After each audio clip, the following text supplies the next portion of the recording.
Good morning, this is the Big JB on Monday. It is a beautiful Monday here. We had some pretty high temperatures over the weekend here in Seattle, and hopefully the rest of the week will be nice, although on Thursday and Friday they're predicting in the 90s, which, bleh, will be miserable.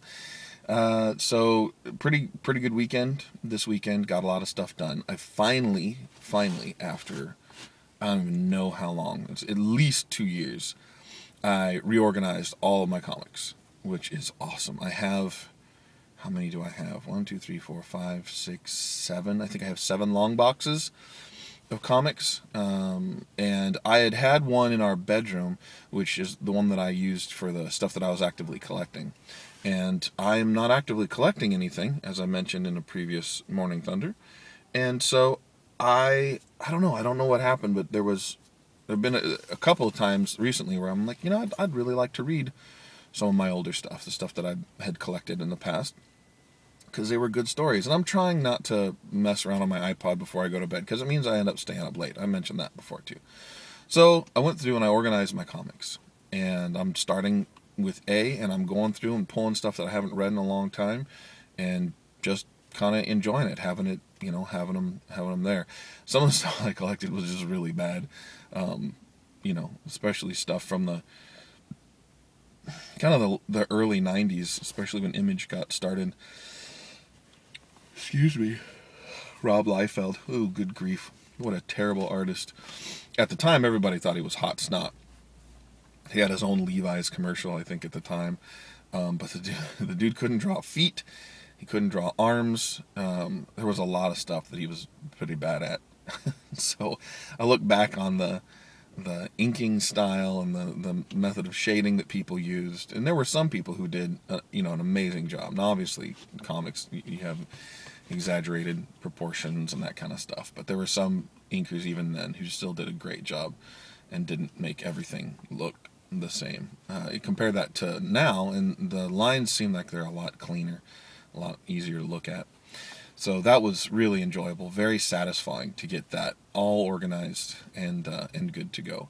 Challenging weekend in terms of money. We are running very thin, very meager. I'm not even going to go into how little money we actually have sitting in our accounts right now. This Friday is payday, and it cannot come fast enough. So that's a big thing. And it made me start thinking about faith. And I'm already at the 3-minute mark, so I'm wanting to keep it kind of brief today, but it got me thinking about faith. And sometimes it's a real challenge to have faith that things will work out. And I think that's where we begin to get lost in worry, and lost in focusing on the immediate problem, what we perceive to be the biggest issue. And I think that faith is essential to overcoming some of those things, but sometimes it's hard to maintain. I try to make a good analogy. But it's like just that constant, anything that's constant, that's hard to do, I think it's weary. It's wearying. It wears on you a lot. And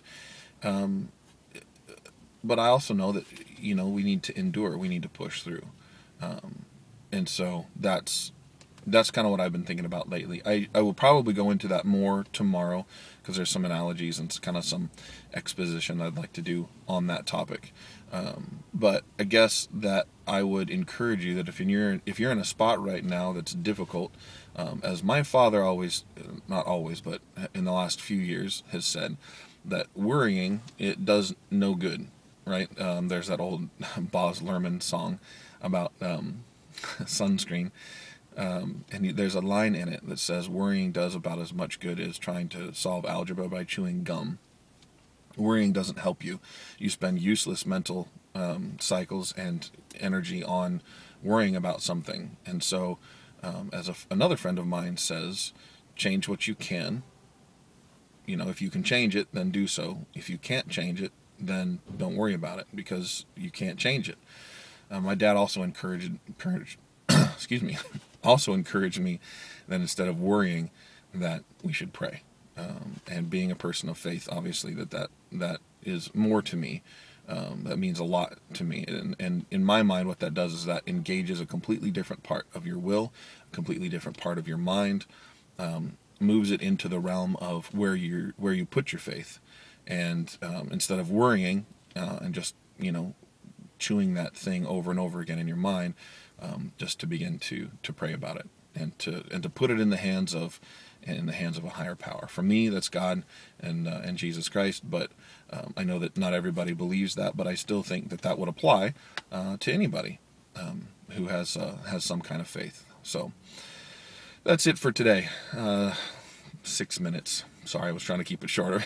I don't think anybody minds, but you know me. All right, so that is it for today. Have a great Monday, everybody. I'll see you tomorrow. Thanks for watching. Thanks for subscribing. Oh, don't forget, you can follow me on Twitter at @VoiceOfTheBigJB. I just hit 100 followers, actually. Actually, I'm a little bit over 100 followers, and to my 100th follower, I offered a custom recording. So I will probably do that again. So if you enjoy these videos, if you enjoy the things that I talk about, please follow me on Twitter. And don't forget to tell your friends to check it out, because I would love to be in touch with more people and hear more feedback from people. So there you go. Thanks very much. It's been the Big JB. I'll see everybody tomorrow. Bye.